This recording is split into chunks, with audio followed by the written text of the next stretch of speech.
मिर्जा के अबाउस्ताद में मिर्जा के दादा मिर्जा कुकान बेग समरकंद से हिजरत करके मुगल शहनशाह अहमद शाह बहादुर की अहद हुकूमत में 1748 से 1750 में मुगलिया सल्तनत में आकर आबाद हुए। उनका मुगल शहनशाह मोहम्मद शाह के दरबार से वाबस्ता होने का सबूत मिलता है। ये खानदान हस्ब नस्ब के एतबार से तुर्क मुगल था और दुरानी नस्ल होने के साथ साथ समरकंद में आबाद होने से इन्हें समरकंदी तुर्क भी समझा जाता था। गालिब के दादा मिर्जा कुकान बेग हिंदुस्तान आमद के बाद चंद दिन लाहौर में मुकीम रहे और फिर दिल्ली में शाही मुलाजमत अख्तियार कर ली।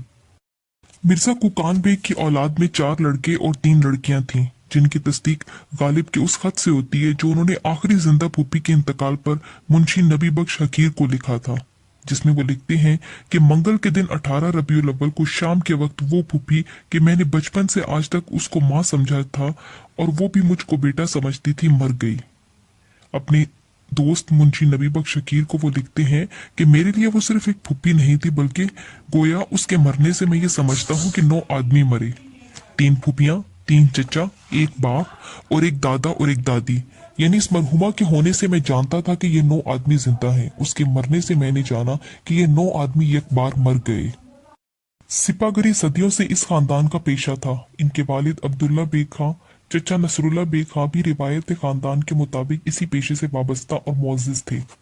गालिब के वालिद अब्दुल्ला बेग खां पहले लखनऊ में आसिफ उद्दौला के यहाँ नौकर रहे, वहां से हैदराबाद चले गए और नवाब निजाम अली खान के पास 300 सवारों की जमीयत के साथ मुलाजिम रहे। ये मुलाजमत कई बरस तक जारी रही और एक खाना जंगी के सबब खत्म हो गई। वहां से वो आगरा चले गए और यहाँ पर इनकी शादी ख्वाजा मिर्जा गुलाम हुसैन की बेटी इज्जतुन्निसा बेगम से हुई।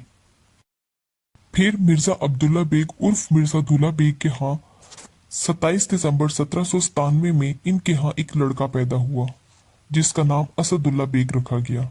आगे चलकर यही बच्चा मिर्जा गालिब के नाम से ऐसा मशहूर हुआ कि रहती दुनिया तक इसका नाम बाकी रहेगा। अब्दुल्ला बेग की वफात के बाद इनके बच्चों की किफालत और निगहदाश्त इनके चचा नसरुल्ला बेग के जिम्मे हो गई। नसरुल्ला बेग उस वक्त मराठों की तरफ आगरा से सूबेदार थे।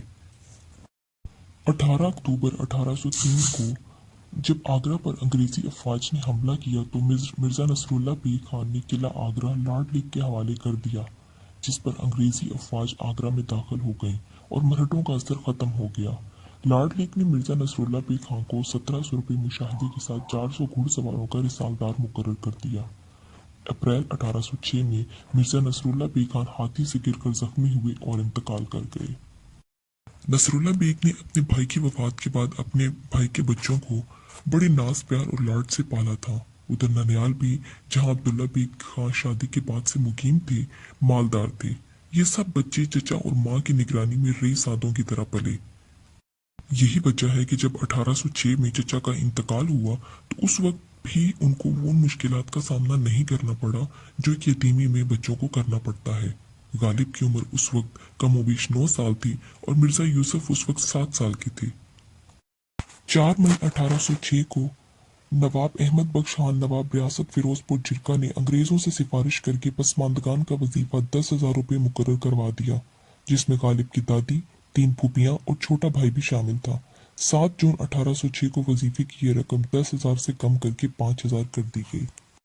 मिर्जा गालिब उर्फ मिर्जा नौशा का बचपन ननिहाल में गुजरा। उनके वालिद अब्दुल्ला बेग खान भी अपने ससुराल में रहते थे और घर दमाद थे। वालिद और चचा की वफात के बाद भी उनको यतीमी के मसाइब नहीं झेलने पड़े। सरकारी वजीफा भी था और साहिब इमारत ननिहाल की पुष्टपनाही भी हासिल थी। अब्दुल्ला बेग खान के लड़ाई में मारे जाने के बाद खानदान की परवरिश के लिए रोजीना मुकर्रर कर दिया गया था। वो रईसादों की तरह आराम से जिंदगी गुजार रहे थे। उन्होंने वो सारे शौक पूरे किए जो उस जमाने में रईसादों का शेवा था। पतंगबाजी भी की, शतरंज से भी दिल बहलाया, यारों की सोबत में भी दिन रात बसर किए, शराब से भी जी बहलाया। शराब पीने की लत भी उसी जमाने में गालिब को पड़ी। अब मिर्जा गालिब की तालीम की बात की जाती है। रवाजे ज़माना के मुताबिक उन्होंने फारसी की तालीम हासिल की। बचपन के उस्तादों में मौलवी मोहम्मद मुअज्जम का नाम काबिल जिक्र है। मिर्जा गालिब ने इब्तदाई फारसी तालीम उन्हीं से हासिल की थी। मिर्जा ने अपने बास खतूत और कातिब बुरहान की बहसों में बिलखसूस एक और उस्ताद का भी जिक्र किया है, जिसका नाम मुल्ला अब्दुल समद है। लेकिन सारी शवाहिद इस बात की तरफ ले जाती हैं कि अब्दुस समद एक फर्जी शख्स था जिसे उन्होंने कातिब बुरहान के तनाज़े में ज़रूरतन जन्म दिया था। हाली लिखते हैं कि गालिब ये भी कहा करते थे कि मुल्ला अब्दुल समद एक फर्जी नाम है। चूंकि लोग मुझे बेउस्तादा कहते थे, उनका मुंह बंद करने के लिए मैंने एक फर्जी उस्ताद गढ़ लिया। मिर्जा गालिब ने अपनी शायरी का आगाज 12 साल की उम्र में किया और एक अपने खत बनामे कदर बिलगरामी में खुद बताते हैं कि 12 बरस की उम्र से नज्म नसर में कागज मानंद अपने नामा अमाल स्याह कर रहा हूँ। मिर्जा असदुल्ला खान ने, जिनकी उर्फियत मिर्जा नौशा थी, 2 तखल्लुस अख्तियार किए।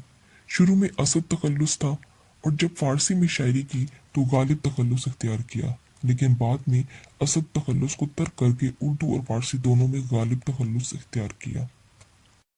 असद तखल्लुस को तर्क करने की वजह उन्होंने अपने खतूत में यह बताई है कि सौदा के एक शागिर्द रशीद मीरामानी असद के शेर उनसे मंसूब होने लगे थे।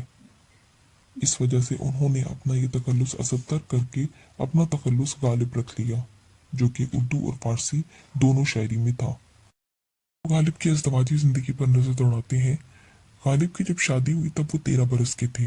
नवाब इलाही बख्श मारूफ की छोटी बेटी उमराव बेगम से उनकी शादी हुई। गालिब ने अपने कई खतूत में अपनी बीवी का जिक्र बड़े दिलचस्प अंदाज में किया है और शादी को हब्स दवाम और बीवी को पैर की बेड़ी लिखा है। उमराव बेगम घरेलू और इबादत गुजार खातून थी, गालिब का हर तरह से ख्याल रखती थी। खुद गालिब भी उनका पूरा ख्याल रखते थे, जिसका जिक्र उर्दू और फारसी खतूत में कई जगह मिलता है। गालिब से उम्र में सिर्फ 2 साल छोटी थी।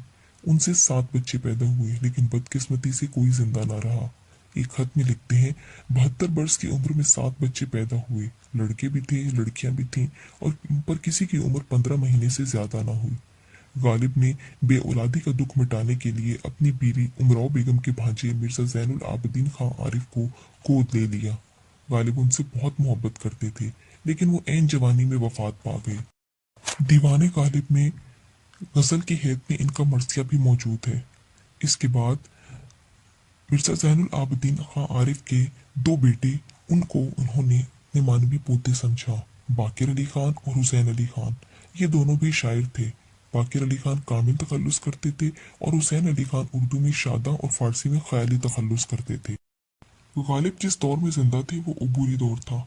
वो उन गिने चुने लोगों में से थे जिनके खानदान का ताल्लुक गदर से बहुत पहले अंग्रेजों से कायम हो चुका था। गालिब ने इस तब्दीली को अपने बातिन में महसूस किया। कलकत्ता में भी नई अक़दार को उन्होंने वहां के मुआशरे में अपनी आंख से देखा था। गालिब लिखते हैं कि गदर एक तेज आंधी की तरह उठा और हर चीज को मिटाता हुआ गुबार की तरह बैठ गया। दिल्ली में गालिब जिस मोहल्ले में रहते थे उसकी हिफाजत अंग्रेज की इजाजत से राजा अलवर के सिपाही कर रहे थे, इसलिए वो बचा रहा।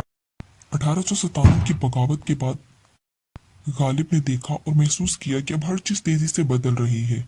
एक नया निजाम पुराने निजाम की जगह ले रहा है। इस बात को वो अपने खतूत के जरिए दोस्तों तक पहुंचाते रहे। उन्होंने दिल्ली के नक्शे की तबाही अपने खतूत में खींची है। जामिया मस्जिद दिल्ली और लाल किला के दरमियान एक लकोदक मैदान के वजूद में आने पर इजहार अफसोस भी किया है। अंग्रेजों के हाथों बेकसूर लोगों को फांसी पर चढ़ाने को बयान भी किया है। इस जमाने में वो एक खौफ में मुब्तला रहे। गालिब के बारे में कहा जाता है कि गालिब उन हस्तियों में शुमार किए जा सकते हैं जो अपने ज़माने को अपने अंदाज़े नज़र और नए रुझानात से मुतासिर करते हैं। क्यास किया जाता है कि अगर गालिब मुगलिया तहजीब के दौरे अरूज में होते तो वो शेक्सपियर की तरह हर पहलू पर कमाल पर नजर आते। वो बदकिस्मती से ऐसे दौर में पैदा हुए जब मुगलिया तहजीब मरने से पहले संभाला ले रही थी। इस संभाले की सबसे अहम मिसाल खुद गालिब है। वो अपने जमाने के गम और उनकी पसपाई के साथ उम्मीद की फिजा में सांस लेते हैं। उनके जमाने वाले उनको समझने से कासिर थे। अल्लामा इकबाल गालिब को उस्ताद मानते हैं और गोयटे से उनका मुकाबला करते हैं। गालिब एक तरफ आने वाले दौर की सुबह देख रहे हैं और साथ ही माजी के उस कमाल से भी आमाहंग है जो हर तरक्की करने वाले दौर की अहम खसूसियत होता है। जब हम गालिब के ख्यालात की दुनिया में जाते हैं तो यूं महसूस होता है कि उनके यहाँ एक कश्मकश जारी है जो कभी उन्हें पसपाइयत की तरफ ले जाती है और वो मीर से ज्यादा गमजदा नजर आते हैं, और कभी उन्हें इतना बुलंद परवाज कर देती है कि वो निहायत कभी ख्यालात और अज़ाइम के दावेदार हो जाते हैं। उनकी तख्लीकी और फिक्री कुव्वत उन्हें ऊपर खींचती है, मगर साथ ही जमाना उन्हें नीचे ले आता। इन्हीं हालात में 15 फरवरी 1869 को गालिब अपनी पुरानी हवेली दिल्ली में इंतकाल कर गए और इस तरह से 19वीं सदी अपने नाम करने वाला शायर मिर्ज़ा गालिब दुनिया की नज़रों से ओझल हो गया।